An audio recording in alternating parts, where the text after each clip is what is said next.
Hello, this is my final paper presentation, and it's going to be centered around the artist Joseph Cornell. Cornell was an American sculptor who is best remembered for his assemblages. He was a self-taught artist who lived in New York City his entire life, living in New York at the time when many different artists, scientists, ideas were converging and meeting proved to be very influential and enriching to the artist. Cornell, while self-taught, was able to exhibit in the first Surrealist show, Fantastic Art, Dada, and Surrealists at MoMA in the 1930s. He ran in many of the same circles with artists of the Dada and Surrealist movement. For my final project, I will be discussing the work of Cornell as not only one of the first truly American modern sculptors, but how he was able to redefine what sculpture was through his intersection of American culture and knowledge of European avant-garde styles and artists. Presentation, I would like to outline all the sources that I am using for my final paper and for my hypothesis of Cornell and his influence on American sculpture. The piece that I picked for my presentation is Nouveaux Contes de Fées, or New Fairy Tales, constructed in 1948, and it is currently a part of the Joseph Cornell collection at the Art Institute of Chicago.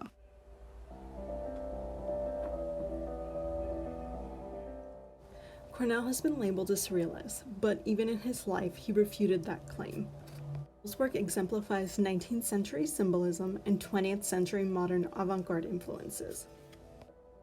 Cornell lived in New York City his entire life. New York was the epicenter of the rapidly changing American culture due to the outbreak of World War II. New York City became the home for European artists and scientists fleeing the war, and it was also the home of rising American industry. New York City was not only redefining American culture, but America's standing in the world.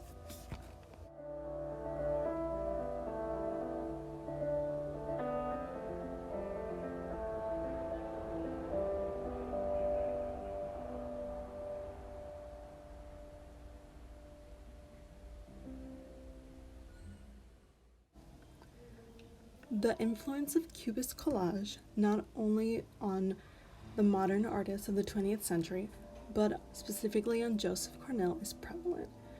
Right here in these collages by Picasso, we can see the artist choosing mass-produced print material, newspapers, and creating brand new imagery out of them, creating still lifes out of print media.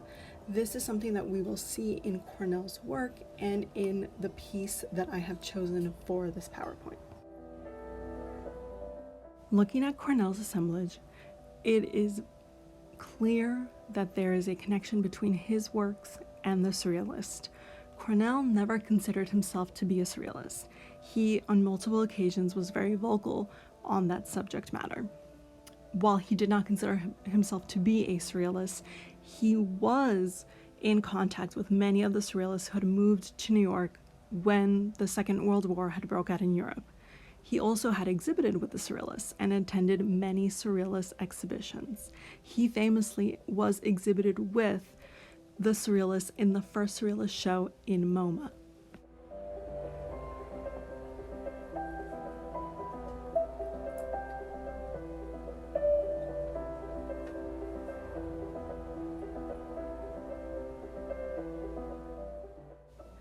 It is the Dada movement who have the overall influence on the Surrealists and on Cornell.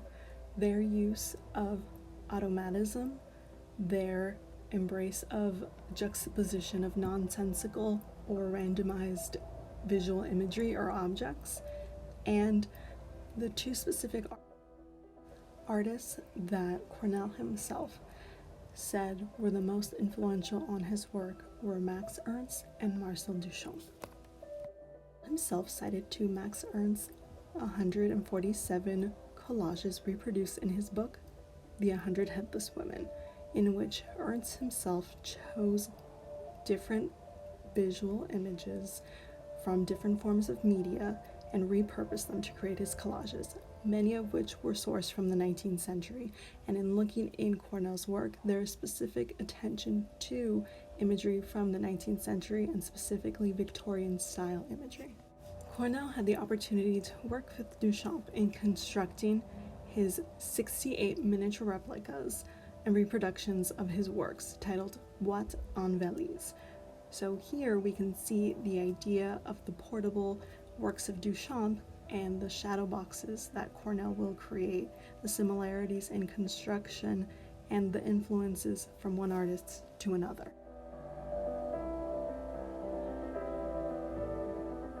Particularly drawn to the surrealist belief in the power of the unconscious as expressed in dreams and visions, he bookmarked and annotated his copy of Freud's The Interpretation of Dreams and his long-standing recordings of his own dreams.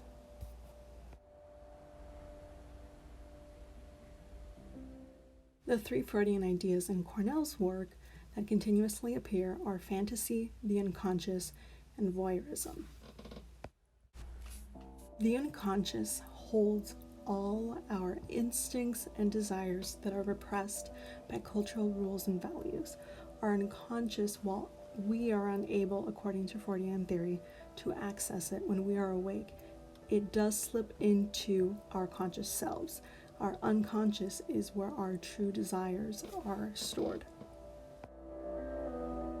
This work, it is not the unconscious that guides the process and production, but it is the imagery or the overall idea that is dictated by the unconscious. Cornell's works do show the ideas of fantasy and the unconscious. Cornell's works are extremely deliberate. He was a very meticulous artist. While his works would exhibit the unconscious, the spontaneity, and the embrace of chance, they were very well meticulously planned. They were not built on objects that were randomly found, but they were carefully constructed. And I think that is a big distinction between the Surrealists and Cornell, even though there are visual similarities between them both. In Freudian theory, the fantasy is the meeting of the conscious mind and the unconscious mind. Freud gave the example of the daydream. While we are conscious and awake, it is our unconscious mind that takes over, and we are given the fantasy. It is where our desires come out into the real world and into our conscious self. Another example of the fantasy would be the hypnagogic moment and transitions between conscious and awake and sleep. Voyeurism is another idea of Freud's. Voyeurism is the way of seeing. It is seeing and looking in, usually looking in for pleasure or for sexual arousal. Voyeurism and art is a very interesting topic, as art always has an intended viewer. There is always a third party looking into the artwork or looking at an artwork, but is completely removed. Cornell further complicates this as his assemblages are put in shadow boxes. Not only is he acknowledging that there is always a spectator, an audience, a viewer, but he puts his works, the small universes that he creates, on display.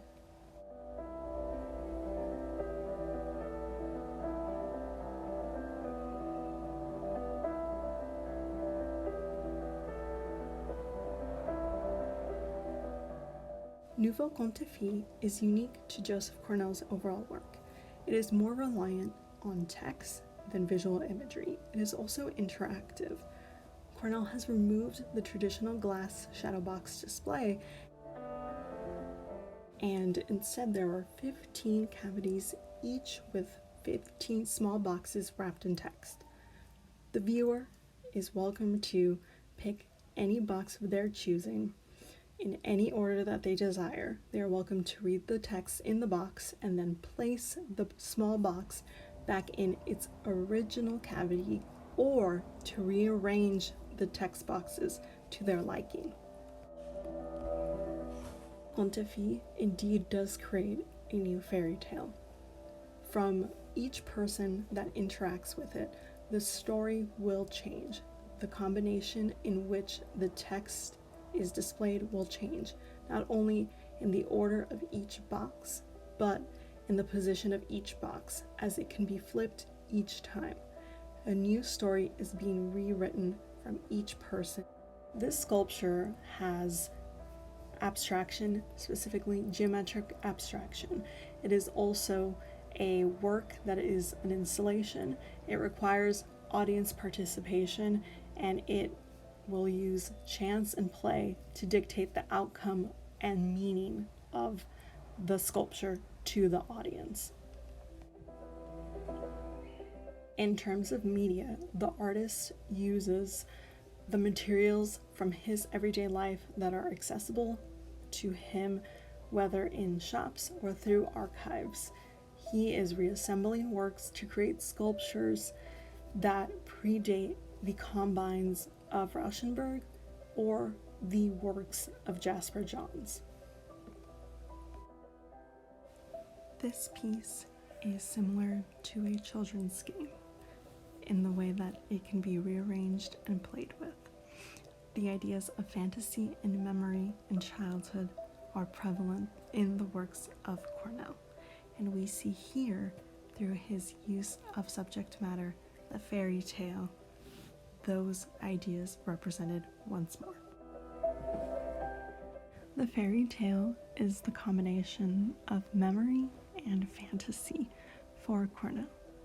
The fairy tale is a common theme throughout his works and represent the fantasy, the merging of the unconscious and conscious in the stories, and the memories of his childhood and of a simpler time. Here in Untitled Paul and Virginia, we see Cornell experimenting with the similar ideas of fairy tales and interaction as we do with the Nouvelle Conte Fille. Untitled Paul and Virginia and Nouvelle Conte Fille use texts and illustrations from the book Nouvelle Conte Fille pour les petits enfants, the 1917 edition. Due to Cornell's extensive documentation on the objects that he would buy and subjects, we know that he purchased this book in 1948 in New York City in a bookshop. In this piece, there is the mixture of the everyday and art. There is chance, there is the participation of the viewer, there is the ephemeral quality, the ever-changing nature. Many of the ideas that we have been discussing in the last few weeks of this course in a piece that anticipates these ideas by decades. Cornell was an artist who was clearly ahead of his time and created works that were influential to many artists that preceded him.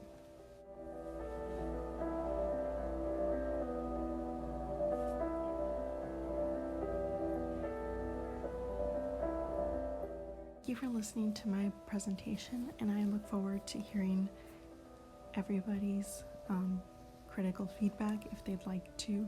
I'm all ears, and have a great rest of your day.